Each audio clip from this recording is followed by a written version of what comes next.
What is up, everybody, and welcome back to part 2 of cannibalizing a poor computer that had the unfortunate ability to come my way, and we need to take parts from it. This is the Compaq Presario 4834. I actually did a little video of it. This machine I bought as a parts machine. Unfortunately, the power supply in my beloved Compaq Presario 4880 died, so I had to take the power supply from my 4824. I now need a power supply for my 4824. Well, this happened to come off of eBay and it was cheap.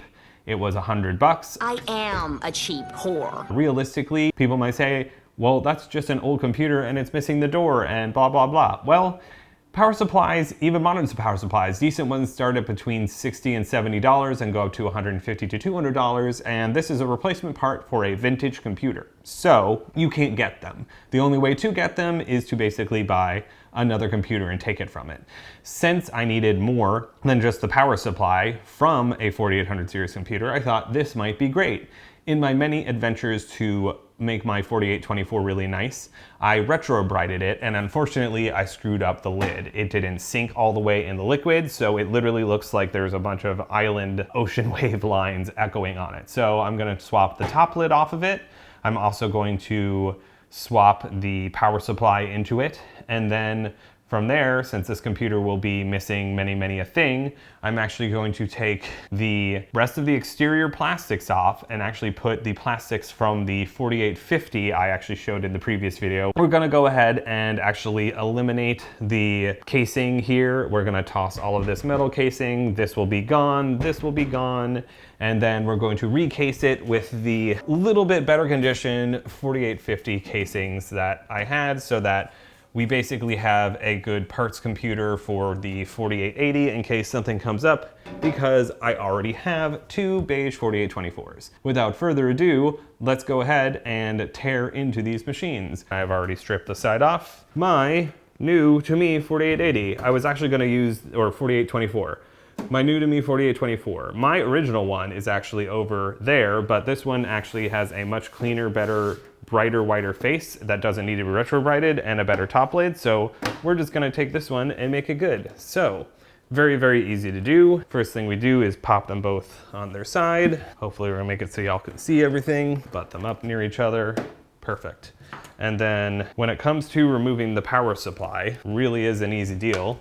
There is 1, 2, 3, 4 screws that take just a second to remove. From there, we're literally just gonna go ahead and kind of slide it back and then kind of finagle it down. And as you can see, it's plugged into the board and the CD drive up top. So gonna pull the one from the drive, pull the ones from the board. Luckily, the only other thing that's connected is the floppy drive, and then out she goes. We can simply remove the hard drive caddy from these 4800 series. Again, they're for wide 5 1/4 inch hard drives, not 3 1/2 inch.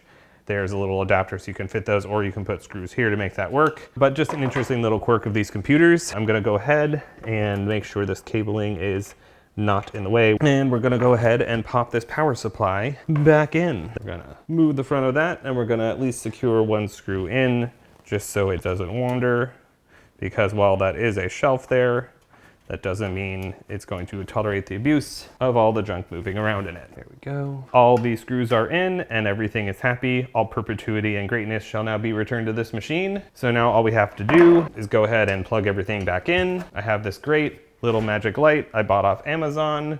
It is called a Ijimi because everything's Indochina, but it actually for like 14 bucks. It's a rechargeable battery. It lasts way longer than the batteries in my camera. It lasts better than the batteries in my mic packs. It lasts longer than everything else, and I think you'd figure to use them a light, but LEDs are efficient. But this little sucker lights up a lot. You can even adjust the tone of things and the brightness of it, so it's great for lighting the inside of the computers. Thank you to that $14 Amazon find. Obviously, you can see we've got the 3 individual power plug connectors on this computer. They're actually in different spots, which is interesting. So I'm actually gonna remove the sled that holds the PCI and IDE riser. All right, so just to make things a little easier, I'm gonna try and push these off to the side so you can see down here, there is a power connector, which is where they go. Thankfully, these are keyed, so you can't put one in the wrong spot. there's one. Oop, there's two. Hey, and there's three. All right, so in theory, I have those plugged in correctly because I don't think you can, thanks to the king, plugged them in incorrectly. Also, because this computer, I think all these machines have a front-loading 24x slot-loading CD drive, which has this little slot special for it. I also am going to put in a secondary drive here. Unfortunately, it has to be black so that it can read modern CDs because I need to be able to install an operating system on this. So we're actually going to do that right now. I'm going to reach through here, popping that extra slot out, grabbing one of my many black IDE drives. As you can see, I've got plenty. Why are you acting so nervous? And why are you sweating so much? And why do you look so hungry? And... No, wait, it's not what you think. This is a big misunderstanding. You've got to believe me.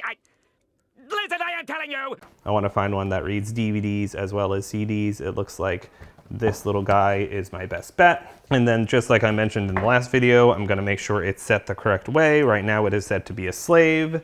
I need to pop out this drive and see if it is a master or a slave with a different screwdriver. I mentioned this in the last video, but I got this at Harbor Freight 8 million years ago. And it is the best screwdriver I've ever had. This end is magnetic. It has a telescoping neck, and it also holds several other types of heads that are very, very useful for Compaqs for some reason, because they really loved and had a major boner for these little Torx screws. Let's go ahead and pop this little guy out. Look at the back. This is actually set to cable select. We want this little guy to be the master and that the slave, so that you don't have to worry about it. In this indicator, the master is the far right. So we go ahead and boop, pop that back on, pop that back up in the top bay, pop this little guy in the second bay. And then obviously I'm gonna need to find more of these baby screws. I happen to have a very large collection of them, so I can secure the rear. For right now, we're just gonna secure the front because that's where pressure is applied. I'm gonna push that back forward. There we go. So now we've gotten those out of the way, and now when you pop this little guy open, voila, she has a modern CD drive, and thanks to this beautiful cover, which does have a reason, you don't have to see that it's ugly and miscolored. She is now got a power supply, a new CD drive, and last but not least, this little guy is due a hard drive, which goes obviously in our handy dandy hard drive caddy. Explosion.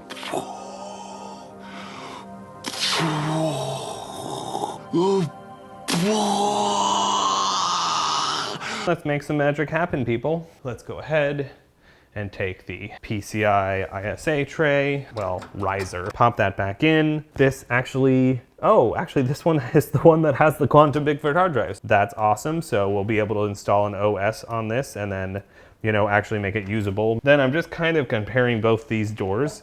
Both of them aren't in bad shape. This one just has a bunch of scuffing along here. This one just has one scuff here. I think that one scuff is better than a bunch of multiple scuffs. So we're gonna go ahead and put that little guy on here, because now we have another full and completed machine. So hey, how about that? We have another completed 4824. It already has a hard drive, forgot about that. This is the reason I need to be going through these, pulling them apart and putting an Excel spreadsheet with dedicated information in it. But now this is a fully complete computer, so that in the fourth video, I guess it's gonna be in this series, I'm gonna start up this 4824, the other 4824, and the 4880.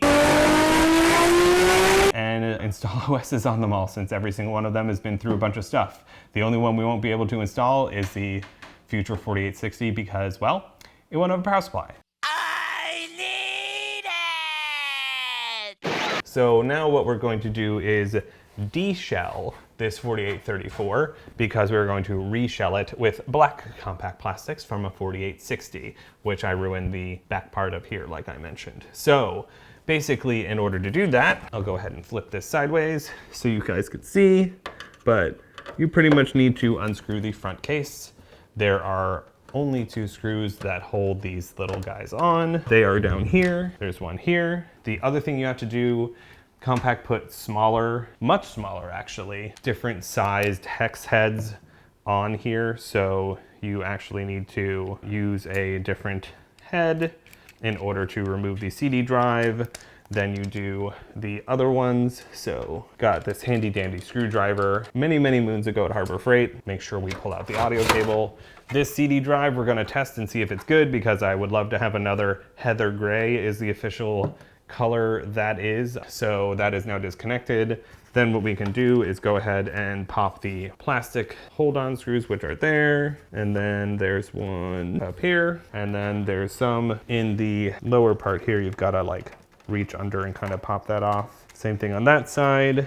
And then I'll release the one over here. There we go. And then the last one, which is over here. All right.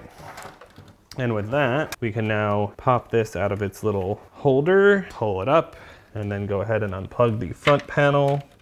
And then now liberate the face of this. Feast your eyes. Because, well, it's really yellowed and not in the best shape, but we will save it as backup. We just don't need the whole tower to do that. And then from there, we can now replace the side skin.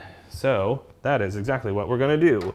The side skin comes off just like the other one came off, if anybody was watching any of the other videos. If not, this one is actually pretty easy, unless I drop all the screws. Basically, you take these 3 screws, or 4 screws, sorry, there was one there. 4 screws off here, and then there are 2 screws located up on this little edge here. So there's one there and one there. And then literally, this whole thing goes back and up, and off it goes. And that also will be properly recycled and sent to the trash, since it is very damaged. Take the black one that was in rough shape, but better shape because it is a black 4850. All right, slide that on, go back here, take our screws and go ahead and pop them back in. So she's officially good to go. Now that we've got that all in, those screws are all for the power supply that we don't have. We're good with the side panel. And then the other important thing we have to change out is obviously the floppy is white. So we've got to put the correct one in there. So let me pop this again so you guys can maybe see it a little better, even though I know it's very far zoomed out. There are 2 screws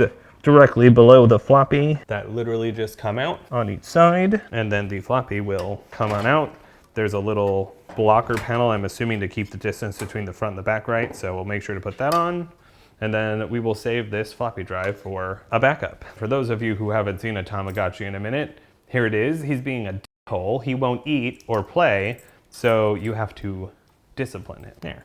And now he's not being a butthole. Obviously, as you can see, this is called Shadow Black for the drive. So we'll go ahead and do that. I'm gonna wipe down the interior of this a little bit since it's gross, and the front where the fan is because it's gross, and also put in the riser because it's required for this to properly sit right. One thing I've got to do is set it back so I can slide this little guy in when I put the screws back in. So do exactly that. Go ahead and pop this back up. Now we have the Shadow Black floppy drive in. Wow, this is a lot lighter when all the stuff isn't on it.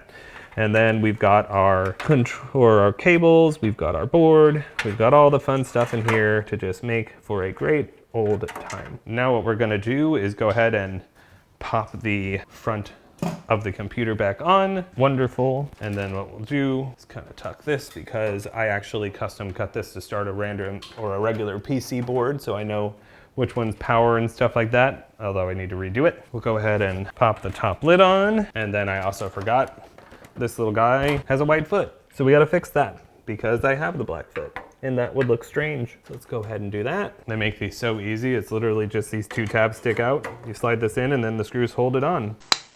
That was easy. Since we don't have that in, let's go ahead and re-secure the front of this, because I will not be in this for a while until we get many other parts for it with these screws so it doesn't get pulled forward. Grab the riser board now that there's one that'll fit, because obviously this black Compaq computer did not have a riser board that fit before because I chopped the back off and it was missing. Make sure I retuck the right things, put the riser board in, connect that sucker up so it's just plugged in and not in the way, and then go ahead and, last but not least, just so it has a drive in the bay and one of the blocker panels from the other Compaq, we'll go ahead and pop that panel in. And even though it doesn't match, we're gonna pop in this lower one because this is the parts computer, so always good to have the extra sitting there. And then just for giggles, we'll also slide in our spare IDE CD burning drive. Interesting thing about these Compaqs is you have to make sure that the drive doesn't stick out too far because it'll hold the door open, and you have to make sure it's not too far back because otherwise you cannot push the button on the front that will eject the CD. So we are back, and now we are back with a black Compaq. It used to be beige, and now it is black. We gave her a mad suntan. Actually, I guess it'd be a sunburn. The sun. It's magnificent. It's burning my eyes! Who knows? Either way, we now have a good black 4800 secondary one to the other 4800 I have, and two good 4824s. Hence the saga of swapping out parts is now complete. If you know anybody who has the ability to repair power supplies or knows anything about it, I would love to send off my old one so I could have a fourth working unit. Until then, thank you very much for watching. I appreciate all of you watching to the end. If you even make it here, if anybody does, these are passion projects. I just love doing this and being able to get some of this stuff done that I needed to for a long time. I hope everybody has a wonderful day. Stay tuned for me going over and installing operating systems on all the working units while this guy languages in my closet safe in a dark space. Thankfully, it won't yellow. Thank you very much. I have no screen again today to show everybody, so reboot.